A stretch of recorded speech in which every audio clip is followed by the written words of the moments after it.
시련을 통해 나의 믿음 더욱 강하게 자라나고 험한 삶과 골짜기 지나는 동안 주께 더 가까이 나를 이끄시네. 내가 겪는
어느덧 24년도가 3일을 남겨두고 있습니다. 한 해 돌아보니 하나님의 손길과 은혜가 가득했음을 깨닫습니다. 사건과 사고가 있었지만 그 가운데에서도 우리에게 감사가 아닌 것이 없음을 깨닫습니다. 작은 것 하나에도 은혜가 깃들여졌고 감사였음을 고백합니다.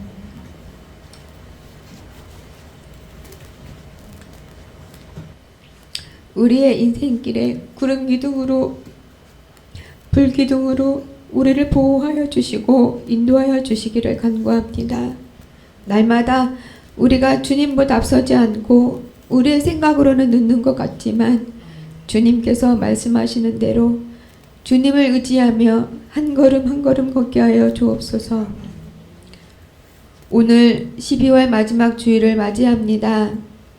오늘 우리 예배를 기뻐 받아주시며 예배 중에 성령님 충만하게 임재하여 주셔서 하나님을 온전히 찬양하게 하여 주옵소서.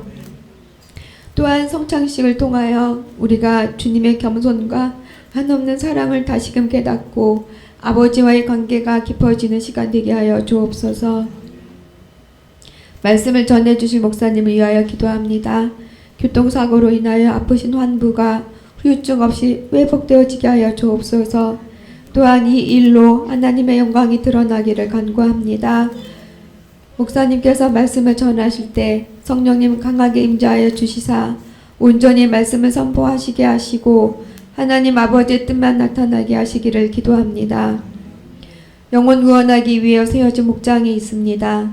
목장 안에 영적 부흥이 있게 하시어 VIP를 섬기기에 부족함이 없게 하여 주시며 하나님의 뜻이 이루어지는 목장이 되도록 성령님 역사하여 주옵소서. 우리의 다음 세대가 성령 충만한 자녀로 성장되어지게 하여 주시며 그들이 믿음을 지키고 선한 영향력을 발휘할 수 있도록 보호하여 주옵소서. 오늘도 우리에게 은혜와 사랑으로 격려하여 주실 것을 기대합니다. 감사드리며 예수님 이름으로 기도합니다. 아멘.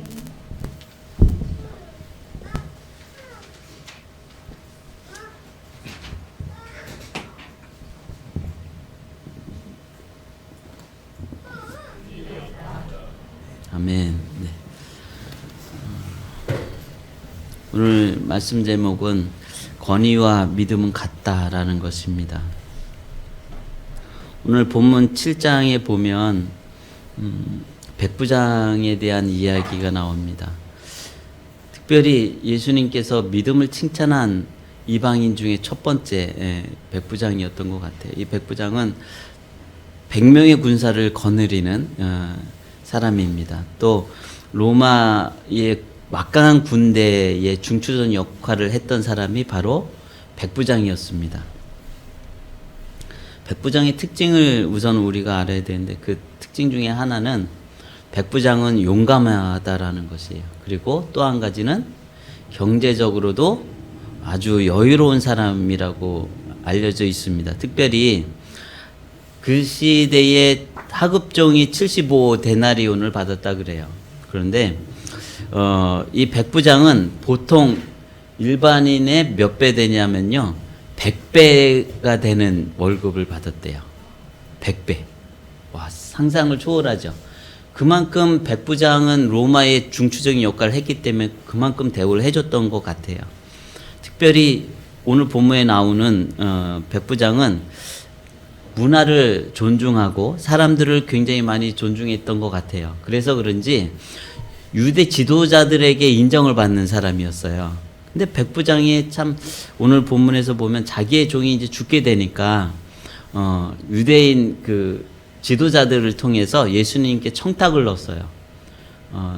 제발 예수님을 통해서 좀 우리 종을 좀 낫게 해달라고 부탁을 드린 거죠.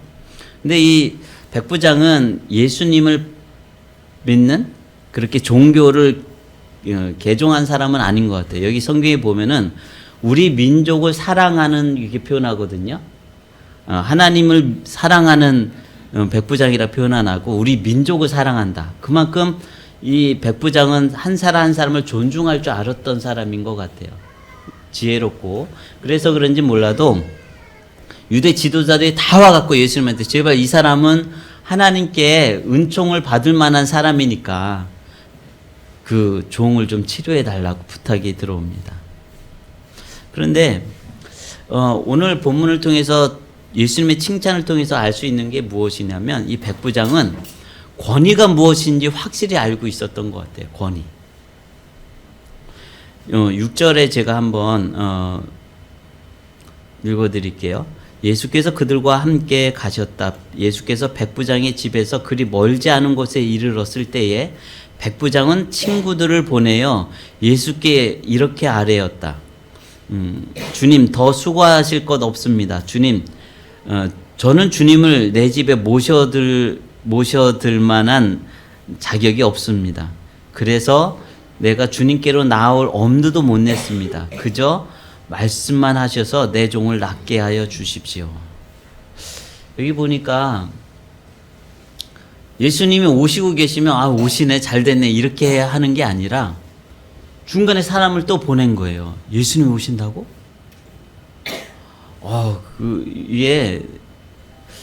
그러면서 뭐라고 고백하냐면 저는 예수님을 맞아들일 자격이 없다는 거예요. 자격이. 제가 예전에 한 번은 이런 경험이 있었어요. 어떤 목사님을 이렇게 만나서 교제를 하는데 갑자기 얘기하다 보니까 그 목사님이 저한테 그러는 거예요. 아이고, 최윤기 목사님이 목사님 만나면 굉장히 좋아하실 것 같다. 지금 외국에 계신데 이제 곧 한국에 들어오실 거니까 최윤기 목사님하고 약속을 잡아서 좀 만나라고. 진짜요? 그래서 또 그 목사님이 또 최윤기 목사님이 친하거든요. 잘 알고 계시니까. 그래서 제가 이메일로 이렇게 편지를 썼어요. 목사님, 제가 아는 이 목사님이랑 교제하다 보니까 목사님이랑 좀 만나면 좋은 시간 가질 것 같다고 그래서 한번 연락드리라고 해서 연락을 드립니다. 그러니까 한번 시간 나시면 같이 좀 뵀으면 좋겠습니다. 이렇게 이메일을 보냈거든요. 그날 보내고 나서 자는데 잠이 안 오는 거예요. 너무 죄송한 거예요. 지금 세계적으로 하실 일도 많고 한국 가사원장을 지냈었고 수많은 게 스케줄 1년 내내 부흥에 바쁘시고 이런 분인데 내가 이분을 만나자고 하는 게 너무 죄송하고 너무 그런 거예요. 이게 자격도 안 되는 것 같은 그래갖고 잠이 안 와갖고 새벽에 일어나자마자 새벽 5시인가 그때 편지를 다시 썼어요. 목사님, 죄송합니다. 제가 목사님 만나는 게 마치 5톤 트럭에 깔리는 것 같은 이 무게감 때문에 좀 못 만나겠다. 정말 목사님 그냥 우연히 한국에서 집회할 때 그때 한번 지나가다가 인사드리겠다. 그러니까 제가 이렇게 보낸 내용은 이렇게 취소하겠습니다. 그리고 메일을 보냈어요. 진짜로 이게 농담이 아니라 가슴이 너무 떨리고 너무 죄송한 거예요.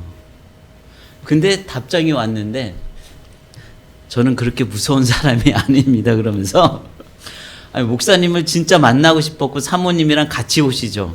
같이 식사했으면 좋겠습니다. 그래서 두 날짜가 있는데 그 중에 선택해서 괜찮은 날짜를 알려달라는 거예요. 그래갖고 보냈는데 가슴이 두근두근거리면서 만났거든요. 근데 정말 같이 식사하면서 보내는 시간이 얼마나 좋았는지 사진까지 찍고 막 그랬던 기억이 나요. 근데 이 백부장의 마음이 저는 10분 이해가 돼요. 정말 존경하고 그분의 권위를 인정할 때 제가 받는 이 중압감이 예수님이니까 또 이 사람이 예수님을 그냥 한낱 사람으로 본 게 아니라 정말 하나님으로 본 것 같아요. 하나님의 아들로 겸손하셔서 이 땅에 내려오신 예수님을 인정했던 것 같아요. 그래서 정말 엄두도 나지 않을 정도니까 오시지 말고 그냥 말씀만 해주세요. 이거는 정말 이게 두렵고 떨리고 그래서 또 그런 것 같아요. 근데 그랬더니 예수님의 보시면 이렇게 표현하잖아요. 누가복음 7장 8절부터 읽어드리면 이래요. 상관을 모시는 사람이고 나도 내 밑에는 병사들이 있어서 내가 이 사람들로 가라고 하면 가고 저 사람들로 오라고 하면 옵니다. 또 내 종도로 이것을 하라고 하면 합니다. 예수께서 이 말을 들으시고 그를 놀랍게 여기시어 돌아서서 자기를 따라오는 무리에게 말씀하셨다. 내가 너에게 말한다. 나는 이스라엘 사람 가운데서는 아직 이런 믿음을 본 일이 없다. 심부름 왔던 사람들이 집에 돌아와 보니 종은 나아 있었다. 여러분, 하나님을 믿는 이스라엘 백성 중에서도 이런 믿음이 없다는 거예요. 근데 이방인 중에서 어떻게 해요? 예수님에 대한 믿음, 예수님이 어떤 분인지 고백한 이 고백을 듣고는 예수님이 놀라셨대요. 놀라는 사건이, 놀랍다는 히브리어 단어가, 헬라어 단어가 두 번이 나오는데, 첫 번째는 마가복음 6장에 나옵니다. 이 사람들은 마리아의 아들 목수가 아닌가? 그는 야고보와 요셉과 유다와 시몬의 형이 아닌가? 또 그의 누이들은 모두 우리와 같이 여기 살고 있지 않은가? 그러면서 그들은 예수를 달갑지 않게 여겼다. 그리고 그들이 믿지 않는 것에 놀라셨다. 그리고 예수께서는 마을들을 두루 돌아다니면서 가르치셨다. 이게 뭐냐면요, 왜 놀랬냐면요, 분명히 하나님만이 하실 수 있는 이적과 기소와 능력을, 그리고 놀라운 말씀을 전하셨을 때 사람들이 정말 하나님의 아들이구나, 메시아구나, 이거를 받아들일 만큼 확실히 증거를 보이신 거예요. 무턱대고 야, 내가 하나님의 아들이니까 믿어라, 이렇게 말씀하신 게 아니라고요. 예수님은 분명히 지혜롭게 말씀하신 능력을 보여주셨어요. 그런데도 불구하고 이 사람들이 믿지 않은 거에 놀라신 거예요. 믿음이 없는 걸 보고 놀란 거예요. 대대로 예언자들이 메시아가 어떤 분인지를 이야기했음에도 불구하고 모르는 게 아니에요. 수평생을 기다려왔던 그분, 메시아는 어떤 분이라는 걸 증명하고, 세례 요한까지도 나는 신들매도 감당치 못하다, 곧 예수님이 오실 텐데 이러한 일을 보이실 거다. 그런데도 불구하고 예수님이 그렇게 사역하는 걸 믿지 않은 걸 보고 너무 놀란 거예요. 여러분, 우리 삶에서 하나님이 일하고 계십니까? 이곳에 주님이 언제요? 이러면 주님이 놀랐어요. 아니, 내가 너를 사랑해서 지금 역사하고 있는데 그걸 모른다고? 그러면 놀랄지도 몰라요. 두 번 놀라게 하지 마시다. 유대인을 보면서 이렇게 놀라시면 안 됩니다. 근데 여기 보면 두 번째 놀라는 게 뭐예요? 정말 하나님을 보고서 진짜 하나님에 대해 믿음의 고백을 한 거 놀란 것처럼 우리는 어때야 돼요? 우리 삶에 개입하고 계신 그 하나님 앞에 눈동자를 떼지 않고 집중해서 그 하나님의 놀라우심을 고백할 수 있어야 되는 거예요. 그것이 진정한 믿음이라는 거죠. 예수님의 권위는 뭐예요? 백부장이 아는 것은, 아니, 나도 권위가 있어가지고 종한테 저쪽으로 가, 그러면 가고, 이쪽으로 다시 와. 100번을 해도 들을까요, 안 들을까요? 듣죠. 그게 권위다. 그게 권위다. 예수님은 저보다 얼마나 권위가 있으세요. 그러니까 어떤 말씀만 하셔도 그래도 되는 거 좀 믿습니다. 그러니까 말씀만 하옵소서. 이런 믿음이 없었다는 거예요. 예수님의 권위를 잠깐 볼게요. 마태복음 8장 26절에 예수께서 그들에게 왜들 무서워하느냐, 믿음이 적은 사람들아 하고 말씀하시고 나서, 일어나 바람과 바다를 꾸짖으시니 바다가 아주 잔잔해졌다. 사람들은 놀라서 말하였다. 이분이 누구이기에 바람과 바다까지도 그에게 복종하는가?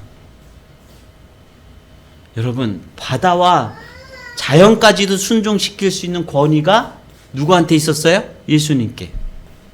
그 권위가 얼마나 대단한지 자연까지 순종시키는 하나님입니다. 믿으십니까? 두 번째, 그런데 놀라서 두 번째는 뭐냐면 마가복음 1장 27절에 나옵니다. 사람들이 모두 놀라서 이게 어찌 된 일이냐, 권위 있는 새로운 가르침이다. 그가 악한 귀신들에게 명하시니 그들도 복종하는구나 하면서 서로 물었다. 누구에게 명령하셨어요? 권위를 가지고? 악한 귀신. 그랬더니 귀신들도 다 쫓겨갔어요. 그랬더니 사람들이 예수님의 말씀이 권위가 있는 말씀이고 권위가 있는 가르침 때문에 놀랬다는 거예요. 여기 보니까 서로 물었대요. 아니, 어떻게 복종하지? 자기는요, 이 사람들의 삶에서는 어떤 악한 영도 복종하지 않는 거예요.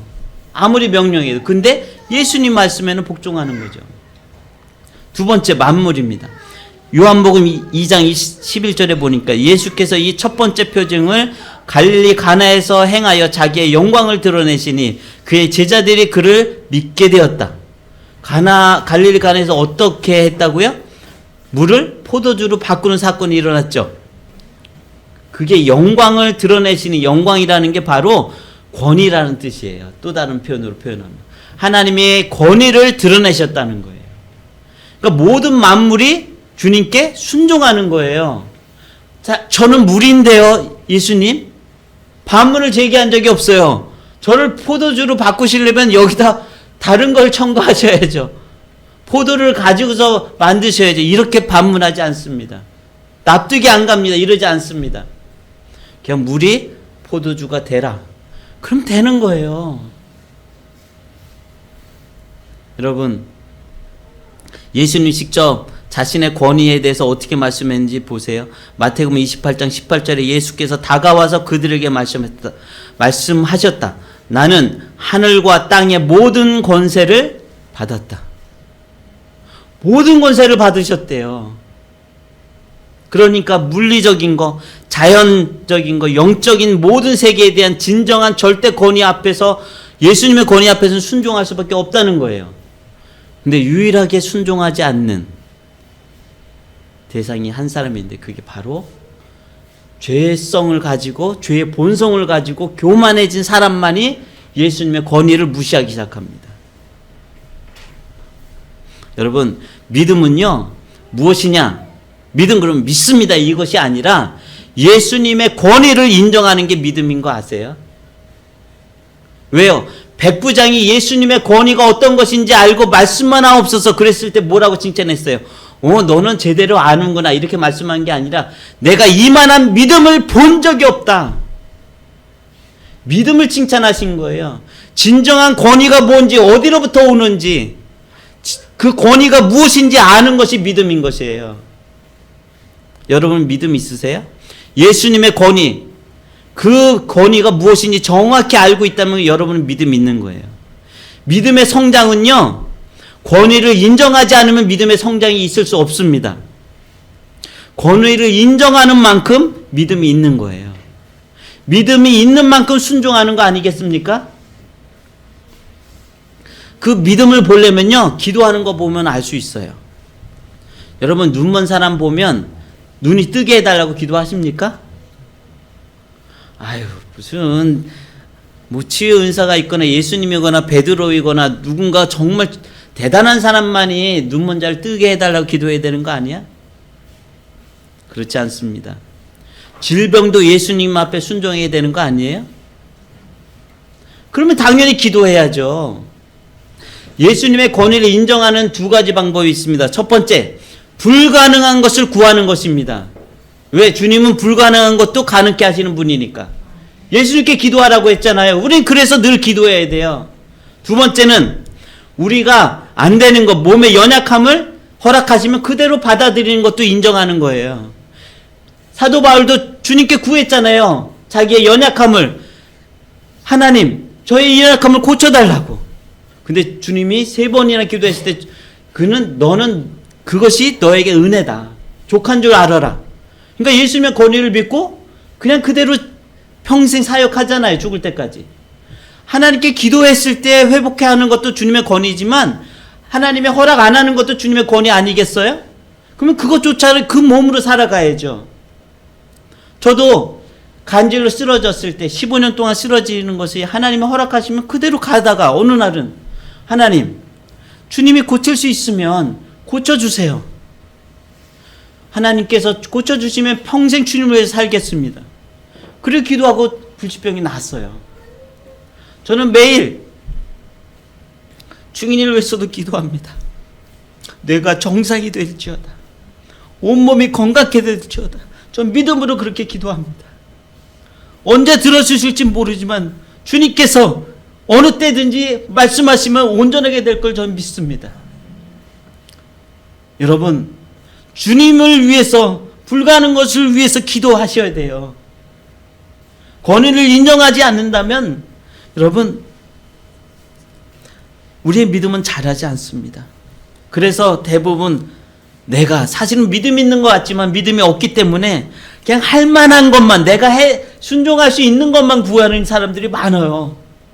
그냥 요 정도 순종하면 되겠지 하고 구하는 거. 그건 믿음 아니에요. 그러면서 매일 구하면서도 조바심으로 살아요. 될까 안 될까? 여러분, 권위에 대해서 인정하는 만큼 우린 크게 구할 수 있어야 돼요. 그러니까 믿음이 작고 권위에 대해 인정 안 하니까 할 만한 것만 구하고 기대도 별로 없고 매일 삶이 보면 조바심으로 사는 거예요. 될까 이러면서. 여러분, 제가요 병원 이렇게 입원했잖아요. 3개월 가까이. 근데 병원에 있다 보니까요 이렇게 누구를 아느냐가 너무 중요해요. 그 사무실에 말단 직원을 알잖아요. 뭘 부탁하면 될까? 막 조바심이 생겨요. 들어줄지 안 들을지 모르거든요. 한 번은 저희 이렇게 사인실에 있을 때인데 그 팀장님, 간호사 팀장님이 그러는 거예요. 저기 목사님 2인실이 났는데 글로 가실래요? 가보니까 너무 좋은 거예요. 가고 싶다고 했더니 그런데 저기 부장님께 얘기를 해보고 승낙이 되면 갈 수 있어요. 좀 기다려보세요. 조바심이 새는 거예요. 될까 말까. 하나님 좀 2인실로 가게 해주세요. 더 많이 기도하고 싶어요. 그런데 부장님이 와서 안 되는 조건들 막 이야기하는 거예요. 안 되나 보다 막 떨리는 거예요. 근데 와이프가 처음에 만났을 때 했던 이야기를 말씀을 드리는 거예요. 이만 하신다고 하셨기 때문에 우리가 좀 부탁을 드린 거다. 뭐 그랬더니 그러면 옮기시되 이런 상황이 다시 올 수도 있습니다. 그리고 간 거예요. 또 조바심이 생기는 거예요. 중간에 갑자기 사인실로 다시 가라면 어떡하지, 이 조바심. 그런데요, 만에 하나 내가 병원 원장을 잘한다. 예? 그럼 원장님이 딱 오더니 목사님 어떻게 저희 병원에 또 이렇게 모시게 돼 영광입니다. 뭐 이러면 제가 2인실 쓰고 싶은데요. 당연하죠. 가시죠. 그럼 조바심이 생길까요? 안 생겨요. 왜? 권위에 따라서 내가 아는 분이 권위가 세면 조바심이 사라지는 거 아니겠어요? 여러분의 하나님이 권위가 하나님께 기도하고 조바심이 느낄 정도의 그런 권위십니까?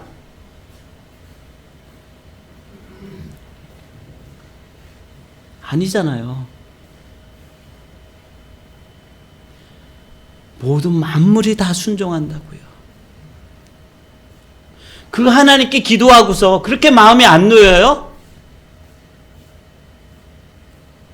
여러분의 생명은 하나님께 달렸습니다. 아무리 아파도 내가 너를 아직은 안 데려갈 거다. 아직은 써야 되니까. 그러면 여러분, 주님께서 이젠 너 할 일 다 했으니까 데려갈게. 이때까지는 여러분 죽을 수도 없어요. 하나님은 그런 분이에요. 오늘 교회 목사님이 그랬대잖아요. 어떤 집사님이 높은 데서 떨어져 갖고 생사위기 왔다 갔다 한 거예요. 달려갔더니 거의 숨이, 그리고 이제 돌아가신 거예요. 근데 이 목사님이 가셔갖고 기도하면서, 하나님, 우리 교회에서 얼마나 할 일이 많은 사람인데 이 사람을 데려가냐고. 안 된다고. 우리 교회에서 이런 일은 꼭 이 사람이 필요하다. 살려내시라고. 근데 살아났어요. 그래가지고 이 집사님이 교회 와갖고요, 뭐라고 얘기한지 아세요? 아니, 목사님 왜 저를 살려냈어요? 천국 갔는데 너무 좋아가지고 너무 행복했는데, 아니 이 땅에 오면 이게 불편하게 한두 가지가 아닌데 왜 살려냈냐고 했더니, 아니 우리 교회에서는 당신이 꼭 필요해서 내가 하나님께 구했더니, 다시 예수님이 그 천국에서 그랬대요. 야, 그 니네 교회 담임 목사가 하도 조리 있게 따지면서 기도해가지고 어쩔 수 없이 너를 다시 보내기로 결정했다. 그러니까 다시 충분히 거기서 봉사하고 다시 와라. 그래갖고 보냈다는 거예요. 여러분, 주님은 그럴 수 있는 분입니다. 여러분, 제대로 인정할 때 주님은 기뻐하세요. 히브리서 11장 6절에 보면 믿음이 없이는 하나님을 기쁘게 해드릴 수 없습니다. 하나님께 나아가는 사람은 하나님이 계시다는 것과 하나님은 자기를 찾는 사람들에게 상을 주시는 분이라는 것을 믿어야 합니다. 그래서 어떤 찾는 사람? 어떻게 찾는 사람에게 상 주는 거예요. 이게 뭐냐면요, 크게 권위를 인정하는 사람은 큰 거를 구해요. 그리고 큰 상을 받겠죠. 하나님을 조금, 하나님의 권위를 크게 생각하지 않고 작게 보는 사람은요, 구하는 게 작아요. 그래서 작게 구해요. 이 상도 작겠죠. 그리고 하나님의 권위를 인정하지 않는 사람은 아예 구하지도 않아요. 뭐 해봤자 될 게 뭐가 있겠어. 기도 생활 여러분 어떻게 하세요? 정말 인생에서 큰 상을 받고 싶으면요, 정말 그만큼 크게 주님께 인정하면서 구해야 되지 않겠어요? 인생에서 가장 중요한 게 뭐예요? 이 상을 누리려면 기도밖에 더 있어요? 내가 노력해서 크게 인생을 큰 업적을 이루는 것보다 크신 하나님을 의지해서 크게 구하면, 그렇게 하나님의 능력을 통해서, 그 권위를 통해서 우리가 일하면요, 큰 역사 이루지 않겠습니까? 인생에서 있잖아요, 역사를 보면요, 하나님의 대단한 역사를 이룬 사람들 보면요, 온전히 하나님의 권위를 인정해서 아무리 힘들어도 기도 시간만큼은 지키고 빼앗기지 않았다고 그래요. 바쁘니까 더 기도한다, 내가. 하나님을 의지해야 되니까. 종교계획자라든지 종교개혁자라든지 어떤 사람도, 노예제도 폐지한 사람 역사적으로 보면 그게 누구냐? 노예제도를 폐지한 사람은 기독교인이죠. 누구냐? 믿음이 강한 사람들이었어요. 왜? 하나님만 의지했기 때문에 가능했던 겁니다. 백부장은 예수님의 권위를 알았습니다. 그리고 인정했습니다. 예수님이 한 말이, 나는 이런 믿음을 본 적이 없다. 예수님이 지나가시다가 우리 교회 사람의 이 얘기를 듣고, 우리 교회 사람들의 기도를 듣고, 와, 2000년도에 이런 믿음을 본 적, 이런 믿음의 기도를 들은 적이 없다, 내가. 주산한 교회에서. 이런 기도가 나왔으면 좋겠어요. 이런 하나님의 응답이 내 천국에서 너무 놀랬다. 어떻게 저런 기도를 눈 하나 깜짝 안 하고 기도하냐? 와, 백부장은 아무것도 아니야. 막 이럴 정도로 우리가 기도했으면 좋겠어요. 하나님이 허락하실지 어떻게 알아요? 여러분, 성경 공부하는 거, 기도하는 거, 성경 공부도 지식 배우는 시간이 아니에요. 오늘 말씀 전하는 거요, 지식 추구가 아니에요. 2000년 전의 사건이라면 이게 뭐라고 기를 쓰고 집중하고 듣고서 설교를, 말씀을 가지고 가슴에 새기겠어요. 이게 뭐라고, 하나의 사건이면. 다 예수님의 권위가 오늘도 말씀을 통해서 나타나고 있다는 거예요. 지금도 역사가 벌어지고 있다는 거예요. 그래서 우리가 집중하는 거 아닙니까? 여러분, 다른 분들은요, 집회 때마다, 부흥회 때마다 보면 간증자 세우잖아요. 어쩌다 한 번씩 생기는 간증. 우리 교회는 매달 생겨야 될 줄 믿습니다. 평생 한 번 할 수밖에 없는 그런 간증, 어쩔 수 없이 일어나는 간증, 그런 거 말고, 어쩌다 믿음이 생겨갖고 기도했더니, 눈물로 기도했더니 들어주셨어. 그래갖고 그거 어쩌다 한 번 일어나는 간증? 그게 믿음의 삶이에요? 어쩔 수 없이 한 기도 불쌍하니까 들어준 거지? 우리는 삶에서 믿음의 기도를 해야 됩니다. 불가능한 그 일, 바뀔 수 없는 그 사람을 위해서 기도해주고, 아픈 자들만 있으면 무조건 기도하고, 하나님 반드시 나를 쓰실 거라는 확신 가지고 기도한다면 하나님 못하시는 분 아닙니다. 아니, 지난번 이렇게 그 병원 이송할 때 119 대원이 그 병원에 사무실 일하는 누구를 자기가 잘 안대요. 그러니까 뭐 부탁할 일 있으면 자기 이름 대고 부탁하래요. 아니, 잘 모르는 나한테도 자기가 인맥 안다고 좀 이렇게 해주려고 하는데 불가능이 없으신 그 하나님을 알고 있는데 여러분 안 돕고 있으면 그 사람보다 못한 거예요. 여러분은 정말 큰 믿음 가지고 교회를 살리고 이천 지역을 살려야 되지 않겠습니까? 여러분이 구하지 않았다면 이 시간에 회개하고 2024년보다 2025년도에는 왜 이렇게 기적이 많아? 이런 고백을 할 수 있었으면 좋겠어요. 우리 이 시간에 시간 때문에 다 못했는데 이거는 저기 송구 예배 때 나머지 또 하겠습니다. 그런 줄 아시고 오늘 회개할 거 있지 않습니까? 예수님의 권위를 백부장보다 못했으면 회개하셔요. 이방인보다 내 믿음이 작았다면 회개하셔야 됩니다. 백부장보다는 커야 되지 않겠습니까? 2000년 전에 칭찬받은 그 사람보다 더 칭찬받아야 되지 않겠습니까?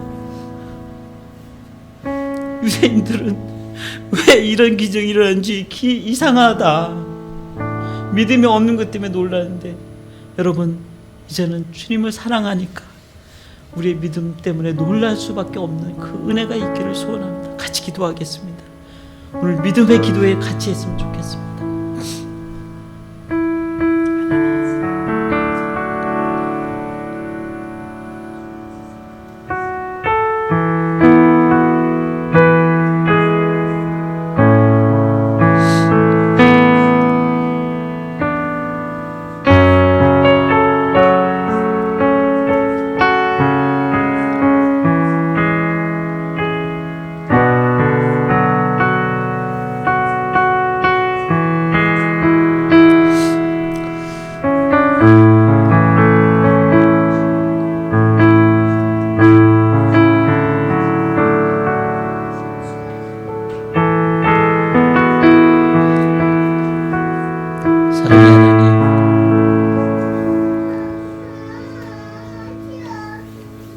이 세상 모든 만물을 다스리는 권위를 갖고 계신 주님이 겸손히 낮아지셔서 우리에게 오셨기 때문에 이 땅에서 멸시를 받고 무시를 받으셨지만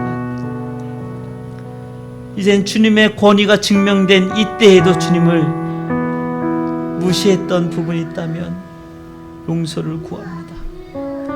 하나님의 권위를 더 인정하고 주님께 맞는 권위에 맞는 우리가 강구를 할 수 있도록 도와주시고 우리가 더 큰 믿음을 가지고 주님께 상급받아 누리며 주님을 높여드릴 수 있는 주님께 영광 돌리는 삶이 될 수 있도록 축복하여 주시옵소서. 한 사람 한 사람이 믿음의 삶을 살아낼 수 있도록 오늘도 성령님께서 역사하여 주실 줄 믿습니다. 지금은 우리를 위해서 십자가 지신 예수 그리스도의 은혜와 무한하신 아버지의 사랑과 성령님의 교통하심이 믿음으로 주님께 큰 상급 받기를 원하는 소원하는 성도들 위해 영원토록 함께 하시기를 간절히 축원하옵나이다.